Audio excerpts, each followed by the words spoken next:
2 సంవత్సరాల పాలన పూర్తి చేసుకున్న సందర్భంగా కందుకూరు నియోజకవర్గంలో చేపట్టిన అభివృద్ధి కార్యక్రమాలపై కందుకూరు శాసనసభ్యులు ఇంటూరు నాగేశ్వరరావు వివరాలు వెల్లడించారు. ప్రభుత్వ సహకారంతో 410 కోట్ల రూపాయల విలువైన అభివృద్ధి కార్యక్రమాలను అమలు చేశామని, ప్రజలకు పారదర్శకమైన పాలన అందించడమే తన లక్ష్యమంటూ తెలిపారు. నేను తప్పు చేయనివ్వను, అసాంఘిక కార్యకలాపాలకు పాల్పడేవారిని ఎట్టి పరిస్థితుల్లోనూ వదిలిపెట్టను అంటూ స్పష్టం చేశారు.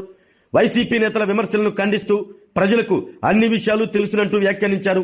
అభివృద్ధినే అజెండాగా తీసుకుని 2029 ఎన్నికల్లో పోటీ చేసి మళ్లీ ప్రజల ఆశీర్వాదంతో గెలుస్తానంటూ ధీమా వ్యక్తం చేశారు. కూటమి ప్రభుత్వం అమలు చేస్తున్న సంక్షేమ అభివృద్ధి కార్యక్రమాలను ప్రస్తావిస్తూ ముఖ్యమంత్రి చంద్రబాబు నాయుడు, ఉప ముఖ్యమంత్రి పవన్ కళ్యాణ్, మంత్రి నారా లోకేష్లకు ప్రత్యేక కృతజ్ఞతలు తెలిపారు.